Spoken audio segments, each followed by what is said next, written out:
Hi everybody, Anna K. Morris here with a quick coaching video. As you can see, I am not in my normal digs. I'm actually on vacation in Florida, here visiting my dad and his partner for Father's Day. So I'm really excited and celebrating Derek, and Derek is taking a nap and the boys are taking a nap and my dad is taking a nap and his girlfriend Christine are taking a nap. Everyone's taking a nap. So I thought this was a great time to shoot a video. Because I have a private coaching group that I dove much further into this topic this week. But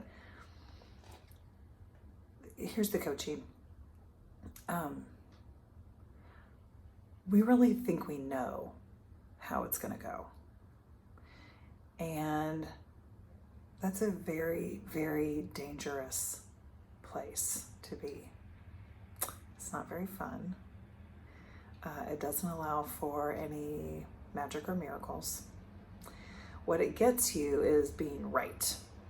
And when I am right, the next place where I go with that is that I am righteous.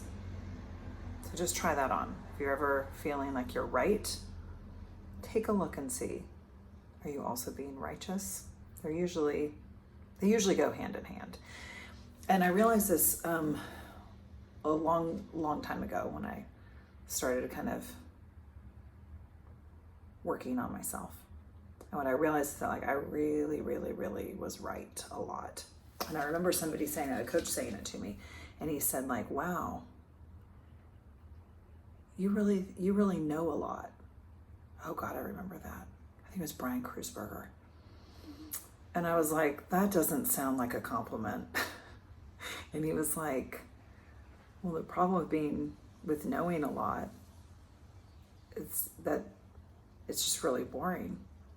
It's actually not that much fun at all, is it? And I was like, no, it's not. It's horrible over here. And he was like, yeah. But the other thing is that when you know a lot, let's just tie it together with being right and being righteous. The problem is when you are right, guess what across from you is? Wrong. So I noticed for myself, I was right all the time. And my poor sister, 2 years younger, if I was right, guess who was wrong? She was. Just by default of her being there, 2 years younger. You're wrong, I'm right. And that's all of the discourse that we have. That's all of the problems, really. When I think about any problems that exist, it's just that you think you think you're right, and when you're right, then somebody else is wrong, and that sucks. It's not fun. It's not fun for you. You think it is, but it's not. And it's not fun for the other person or the other political party or the other religion or whatever. Rather than having a bit of faith and being in wonder and curiosity and joy and delight. I'll go so far as to say delight. I'm on vacation in Florida with my kids. We've been here since Thursday. And they're not problems. They're just delighted with all of it.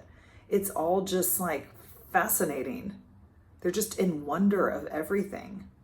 The only time that there's really a problem is if they're hungry or tired. That's pretty much it. I can solve almost everything with a nap or some food, right? So I just am constantly reminding myself, because some stuff has happened lately that I'm real quick to say, oh, I know how this is gonna go, and I know you know what I'm talking about, right? Something happens and then you say, I know exactly how this is going to go. Or one of the things that I like to say is I could write the script for this one. And then you know what? It's a self-fulfilling prophecy. And then that happens. And then you're right. But you're not happy that you're right. You're just pissed off because it's something that you didn't really want to happen. But you also helped manifest it. So what I was journaling about yesterday, because it's hard to journal sometimes on vacation. Let's just be honest. Friday I didn't. And by Saturday, I was like, that's not going to go well. So Derek, my husband, knows that I don't work as well as I can without journaling.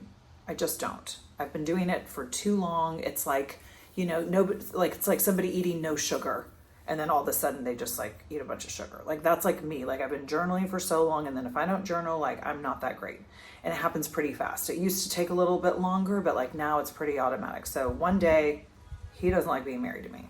So I was like, Derek, I really need your support. Like I need to be able to journal tomorrow morning. And he was like, absolutely, I've got you. Now keep in mind, like we've got 2 kids.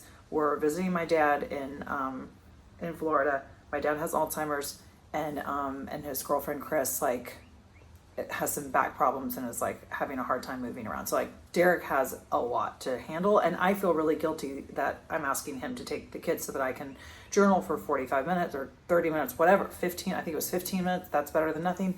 But I had to get over that because I also want him to want to be married to me, right? And I want to have a great life. So I know what I need to do, and I give him credit that like I'm going to be able to ask for what I need, and I'm married to somebody who wants me to have a great life and wants to have a great life. So he says yes. And what I journaled about is like, I said in my journal, oh, I know how this is going to go. I just know how this is going to go, right? And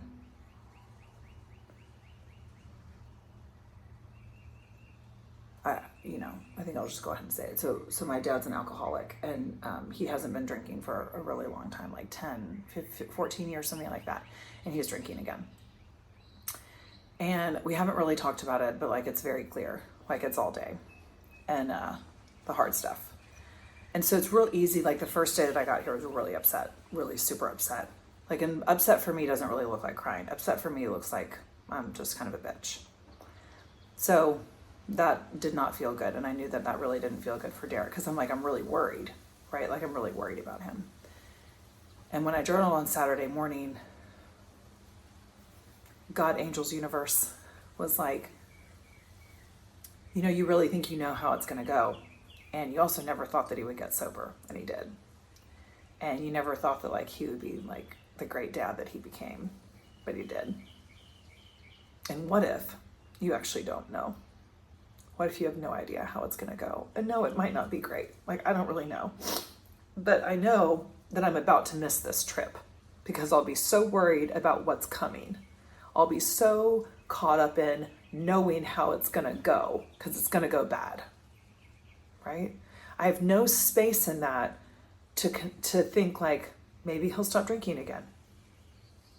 Or maybe he won't. And maybe that's how he wants to like live his life. He got an Alzheimer's diagnosis, and like it's not been great, and like maybe that is how it needs to be for him. Like I don't know what that's like, but what I do know is that the more I can stay present and in the moment, because like I'm about to miss him having this great time with my boys because I'm so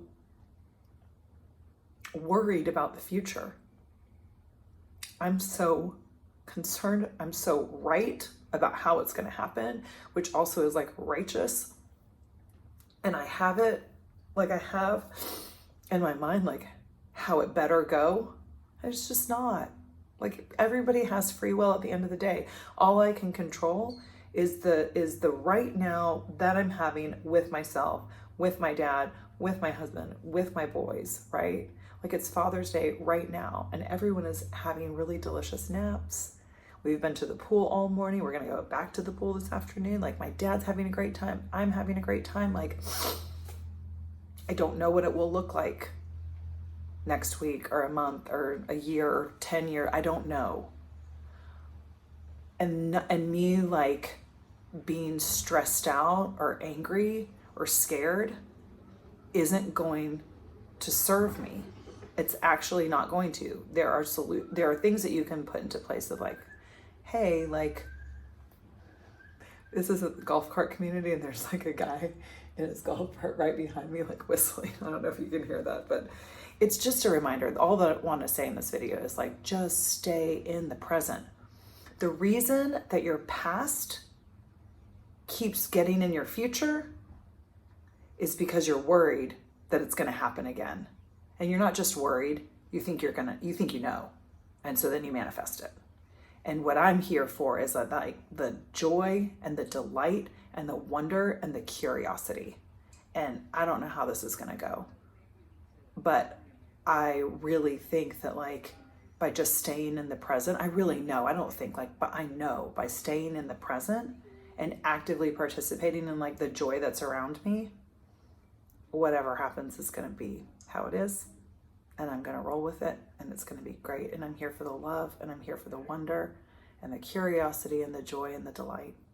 So you can take anything and transform it. And it's just like moment by moment by moment, you have to keep coming back to it. And I'm saying this because I have to keep coming back to it. I have to keep coming back to it again and again and again. Okay? I love you. I'll see you later. Bye.